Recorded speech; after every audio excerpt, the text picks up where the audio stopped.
it's kind of interesting to see what players do each offseason. Sometimes you change things up. Did you do anything different this offseason as far as your exercising, maybe boxing, yoga, anything like that? No, sir. I kept my off-season schedule or program pretty standard, just by working out, running 100s, gashers, basically like a college workout, and maintaining my strength with basically bench press, power clean, squats, basically the normal stuff. All that stuff throughout the offseason. Yes, Did sir. you give yourself a break after the season for a month or so? Yes, sir. I take the whole month of February off and then start back March 1st.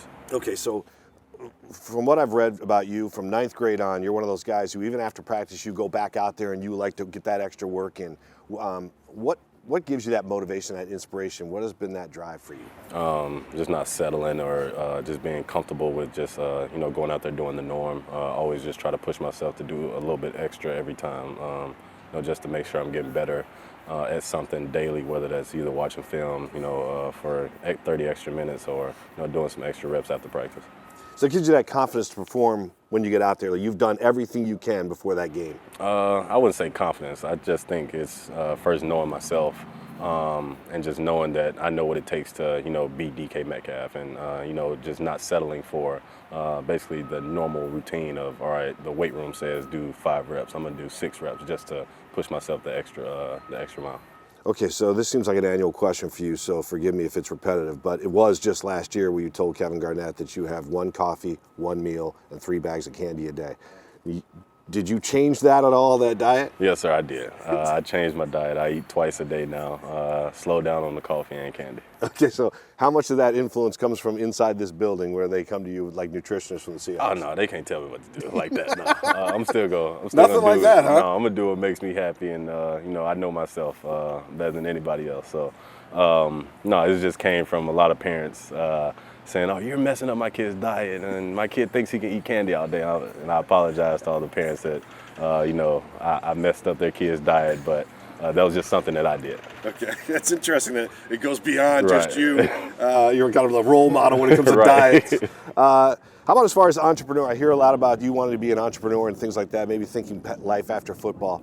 Have you thought of anything, inventions, anything like that where you want to continue, like pursue them? Yes, sir. I'm not going to give away I know you can't do that. what I'm doing, but yes, sir, I'm invested in a few companies, tech companies, upcoming starting companies, and then just life after football. Of course, I started thinking about that like my second, third year. Because a lot of people don't make it to see past year 3 or 4, so I was just always preparing myself for the future just in case this football thing did not work out. Okay, so right now in your head, do you have anything that you'd like to invent? Oh yes sir, yes sir. Yeah. It's already in the works. So Okay, so we'll see. This upcoming season is when things should be finalized. Okay, good. We'll look forward to that. How about as far as when you talk about life after football? I see you signed with Smac Entertainment in the spring. So now you're with Michael Strahan's group. And why would you do that? Just being different. Michael Strahan is a close friend of mine. He knows my uncle very well. So we've had conversations back and forth. Him and Constance Schwartz, who also is co-owner of Smac Entertainment. And I've been knowing her for 2 years, and it just felt right. Like it was the right time to go make that switch and, prepare myself for life after football. Like you said, they got Michael Strahan, Coach Prime, and along with Tony Gonzalez as well. So they got a lot of retired, successful NFL players, and I'm just trying to, put my name, amongst them. Is that more like production, like you want to be, not so much movies, but just be out there in a different type of media? Yes, sir, correct. Like different sponsorships, to go along with, DK Metcalf as the football player. Okay. You keep a lot of things close to the vest. When it comes to the podium, you always try to keep it tight. Answers are tight. Don't really reveal too much. Yet on social media, I see TikTok videos of you in the kitchen and doing all kinds of things. Is that the best way for you to reach out to your fans, you think? I feel like it's a privilege to know who DK Metcalf is. Like you said, man, I keep it tight in the media because, I don't trust a lot of people, don't know, what their intentions are behind me, asking a lot of questions. So, yeah, I keep it very surface level. But, once you get to know who I really am, and I feel like, my teammates, get that privilege as well, just to know who I am, and vice versa, I get to know who they are to the core. Just to take off the helmet and just to know people for who they are and where they come from. I just feel like that's, something sacred and a privilege that, just comes with being a professional athlete. athlete or just being a person in general. Yeah, I respect that a lot. You're at the podium, and I know you never tip your hand really for anything, Right. even though guys try. You ever post anything that you feel like it's a nothing, yet you post this great workout video, yet the nothing video gets a ton of views? Right, yes, sir. I mean, that's the world we live in, man. I just take it to the chin and just knock it as that's the world we live in. People want to see, X, Y, and Z and not, the meaningful stuff. So, it doesn't make me any different. I'm still going to do it. Okay, a couple more questions for you. So I love the pictures of you on TikTok where there's, I think you have one called Glowing Up. It's a post where it shows you a toddler lifting weights, all that stuff.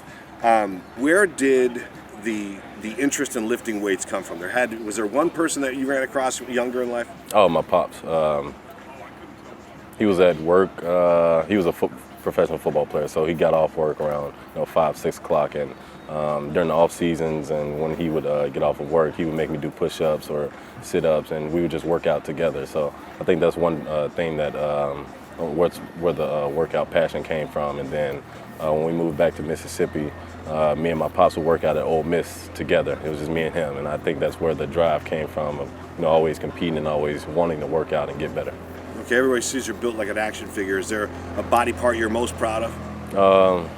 My mind. My mind. I feel like I'm a very smart individual. When it comes to just life or just being myself. I think I'm a very smart individual. Man, if this was like a Mr. Universe interview, man, that would be a great answer. It's my mind. I'm sitting here going like a meathead thinking it's going to be something. No. Yeah, I like that. Well, thanks, man. I Yes, appreciate sir, it. I It was good appreciate talking you. to you. Yes, sir. You as well. All right.